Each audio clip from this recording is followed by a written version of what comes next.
Arizona Desert Gems, and today we're going to be making a claw set sea glass pendant.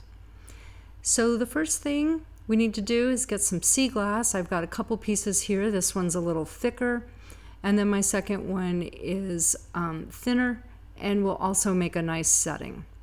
I'm going to be using solid copper wire, 18 gauge. I get this from Rio Grande in 1 pound spools. And to first just make a base, we want it to have an open back, so we're going to just loosely make a circle teardrop shape to fit the stone. I want it organic. I'm not trying to make it exactly the same shape as the stone, so I'm just free-forming it here and bending the wire, checking it every so often. You can see what you prefer. So take your time to just get the shape exactly like you want it. Use your round nose pliers periodically, help you bend those shapes so that everything's lining up. And we don't want anything sticking out from behind the stone. So you can see on that lower left corner, there's a piece that's sticking out. So I'm going to reshape that. I like these pliers. They have a multitude of different sizes of round jaws with them. And then I can get this type of curvature that I want on the bend. So just take your time and get everything to line up. And then when you're ready, go ahead and cut it with your flush cutters. And you're going to need to really get these two ends to line up. You're going to want to file them flat, because if you're going to solder them, you need to have a perfectly fitting join with no gaps. So like I said, just take your time, make sure they're filed flat and that they fit together perfectly. And this can be a bit fiddly. Now we're going to need 2 jump rings, one that's going to go right onto this body of the setting, and then we're going to make a second jump ring so that the chain will go through and it'll be facing the correct direction. So you can use your large round nose pliers to make that jump ring, and again you're going to have to file the ends unless you're cutting them with a saw. So filing the ends and getting the jump ring to line up perfectly as well. Take your time doing this so that you have 2 really good fitting jump rings and that they stay round and don't get squished in the process. Now we're going to put the arms or the claws onto this setting. So I'm going to put the glass back on the base of the setting because I want to make sure that the claws are going to reach up and in just the right places to hold the glass firmly. So I'm guessing here how long I'm going to need for each of the claws, and honestly they are way too long, but that's okay. I rather have too much material to work with than a claw that's not long enough. In that case, if it's too short, you're going to have to either trash the entire thing and start over, or unsolder that one arm, cut a new piece, and solder that one arm back on.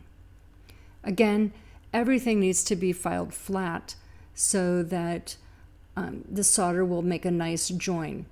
I'm wanting one down here at the bottom to hold it. This one is going to be a 5 claw setting. So I'm going to do 1 at the bottom, 2 on each side of the base, and then 2 up at the top. These are all the components we're going to need. The base for behind the glass, the legs or the claws, and then the jump ring at the top, and 1 extra jump ring for the chain. Time to solder. So I have my soldering board. Each piece is on there. We're using Aquaflux, which is self-pickling, and a flux, which means it helps with fire scale and it helps the solder flow. So I'm just dabbing some on each of the joins of the rings. Now I'm going to be using hard solder as this is my first join. So you want the solder that's going to melt at the highest temperature, because when you add the other pieces, you don't want to reflow this solder and then it comes apart. Pick the very smallest pieces you can find. Otherwise, you're going to have a lot of cleanup for your solder. So I'm just going to put the join directly on the solder piece That way when it solders, it just flows straight up the joint, and you actually will see the ring drop, and then you know it's flowed. Coming in with my torch here and just warming up the entire area. I have my solder pick just in case anything moves and I need to snug it back up. And there it goes. And then this one. So you're not going to need your torch on there very long. If you're working in silver, you'll probably need even less time. So I quenched those in water, pickled them, and then cleaned them up with some sanding paper or stainless steel wool. So now I'm resetting so I can solder on the claws. So check it with your stone again just to make sure you're getting them in the places that you want. Again, you're going to use flux on all the joins. And I do think putting flux on your solder actually helps it flow quite a bit better. So that's a new trick that I've learned, and thank you, Andrew Barry, for that assistance. Now I'm going to be using medium solder so that we don't undo the join on the body of this setting. It's going to flow at slightly lower melting point than the hard solder, and if everything goes well, then we'll be making an offering to the solder gods afterwards. Okay, here we go to solder. We're going to warm it up with a torch, start to get the metal a little bit up to temperature, and then I'm going to be using a method called pick soldering. So I'm coming over here to my tiny little solder bits, melting them just enough to stick to my pick, and then we're going to place them on the joins one at a time, keeping the heat right on the metal, because solder does not flow from the heat of the flame alone. The metal has to be up to a specific temperature. Just take your time, readjust everything as necessary, and go ahead and just keep soldering the joins one by one, picking up the solder on your pick and moving them over. We're ready to put the top ring on our piece now. It's the exact same process as before. Use your flux, warm up the piece, and pick up your solder and put it on.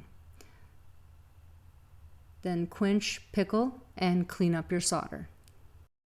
It's time to solder on the jump ring on the top, and that's going to be where your chain goes. I do like to make that jump ring fairly large because you never know what type of clasp somebody else's chain might have or what clasp you decide to use later. This is my third hand, and they're locking jaw pliers so they can hold my piece while I'm soldering the jump ring. Place your piece with the join on the very top. Notice that the rest of the piece is below the pliers. The pliers are going to act as a heat sink so that the flame and the heat don't come all the way down and unsolder everything. Now I'm going to be using easy solder because, again, we don't want to unjoin the rest of the pieces. So heating up your piece right on the jump ring.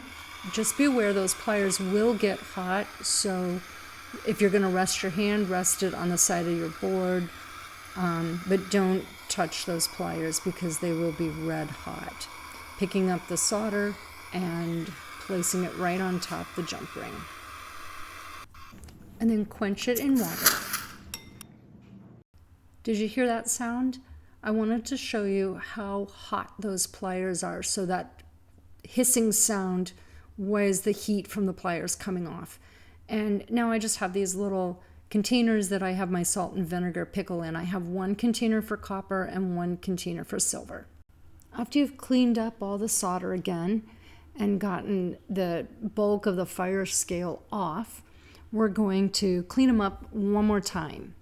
I got this tumbler for Christmas, and I just couldn't wait to use it. So we have jewelry shot and some shaved ivory soap and water. We're going to pop those in there and come back later and see how they do.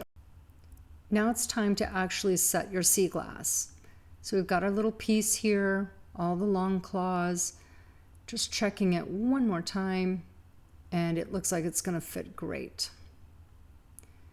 So to measure the claws, what we want is to bend them up.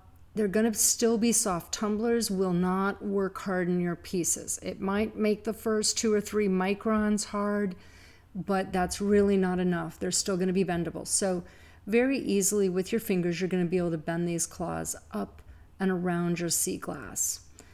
Then we're going to need to measure how to cut them off. So you want them somewhere in the 2 to 3 millimeters above the surface of your glass.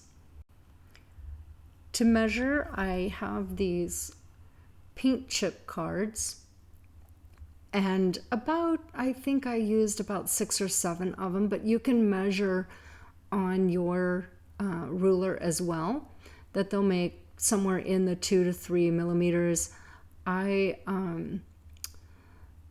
like to err a little bit on the side of being too much. So I'm just pushing it down tightly against the stone and then taking the flush cutters and snipping off each one of the prongs, but measuring them individually and not rushing the process. Now, filing each prong, we want to take off all the sharp edges, but also if you notice, I'm filing at an angle. So you want the part that's going to touch your sea glass a little bit longer, and you're going to file this at, I don't know, maybe a 45-degree angle or something. Check it to make sure that it's not pokey, and then go ahead and file all the prongs. And then as a finishing touch, I have some 120 grit sandpaper that I'm going to also give a finishing polish on each one of these prongs. The last thing you want is it to snag someone's clothes. For the final setting of your glass, you're still going to be able to push a little bit with your fingers. So do the rough setting that way, snug it up against the sides of the stone and then the top. And then for the final, I'm using a bezel pusher, which is a square piece, and I've wrapped painter's tape around it so that it doesn't scratch my stones or glass. You'll have to redo the painter's tape multiple times, but you're just kind of snugging it up and pushing, not with huge amounts of force, just enough to get it secure. So here we are, 3 pieces of sea glass set with a claw setting. Things that went right, 2 of them went together absolutely perfectly the first time, and the one that I was showing you most of the work just continued to fall apart. I like how it's a simple setting and it really lets the sea glass shine and glow. And it was fun to make a little heart for the back of the heart-shaped sea glass. Thanks for sticking around to the end with me. I hope you get to make your own sea glass pendant. As always, happy creating, and I appreciate if you like and subscribe.